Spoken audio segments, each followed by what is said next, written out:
Olá, graça e paz.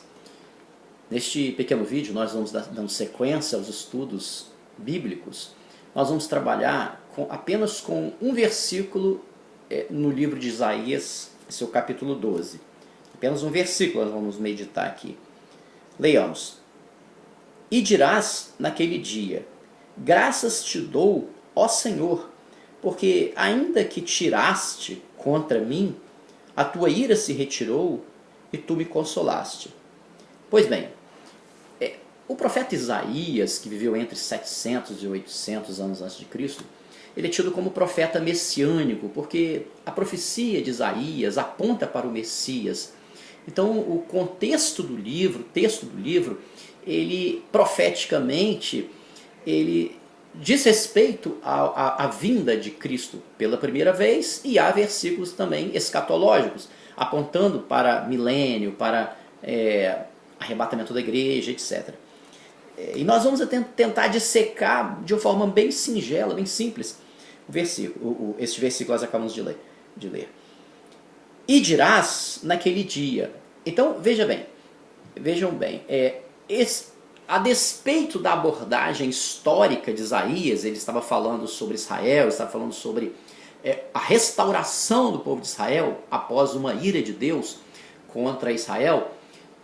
Todo esse contexto histórico nós não estamos excluindo, mas queremos fazer também uma leitura aqui cristológica, uma leitura eclesiológica, trazendo uma conexidade entre o Antigo e o Novo Testamento. Portanto, aquilo que nós vemos de relacionamento de Deus Pai, Jeová, com Israel, nós vamos transportar essa leitura também para Cristo com a igreja.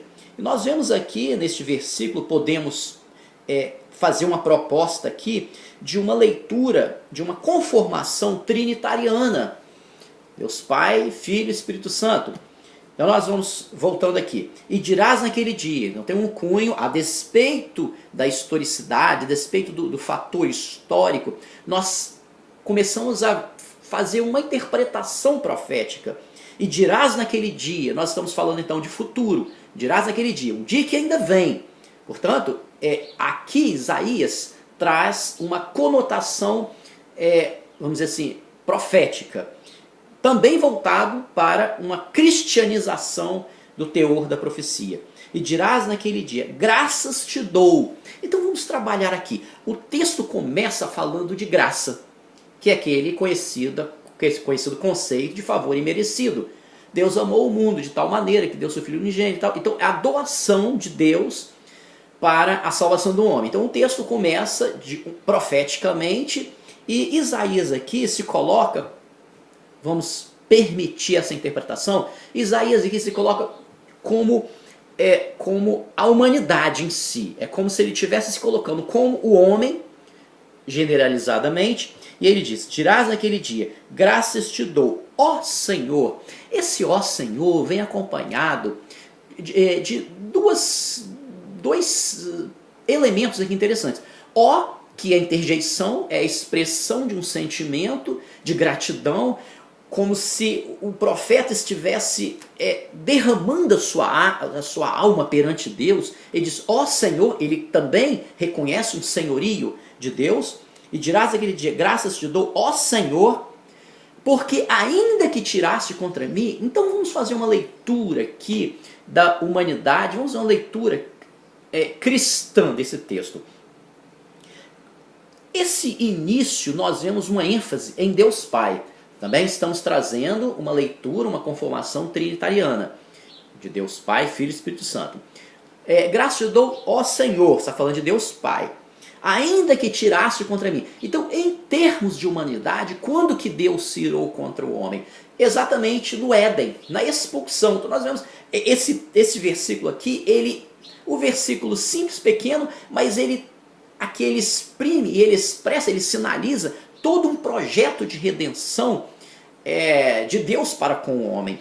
Porque ele traz aqui, ainda que tiraste contra mim, que foi a expulsão do paraíso, naquela ambiência edênica, porque estou falando de Éden.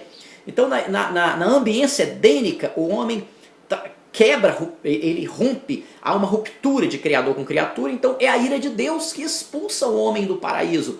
Então, ainda que tiraste contra mim lá no Éden, agora ele faz o seguinte: tua ira se retirou. Quando é que a ira de Deus se retirou? Exatamente quando a ira de Deus contra o homem, todos pecaram, estão destituídos da glória de Deus, o salário do pecado é a morte, a ira de Deus.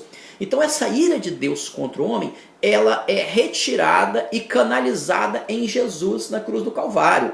Então, graças te dou, porque ainda que tiraste lá no Éden, me expulsou do paraíso, a humanidade, ainda que tiraste contra mim, tua ira se retirou e foi canalizada para o Messias, o seu filho, na cruz do Calvário. Tanto que uma das 7 frases de Cristo ali no meio da crucificação, uma delas é o seguinte: por que, Eli, Eli, Deus meu, por que me desamparaste? Era a ira de Deus se retirando do homem e caindo em Jesus na cruz do Calvário.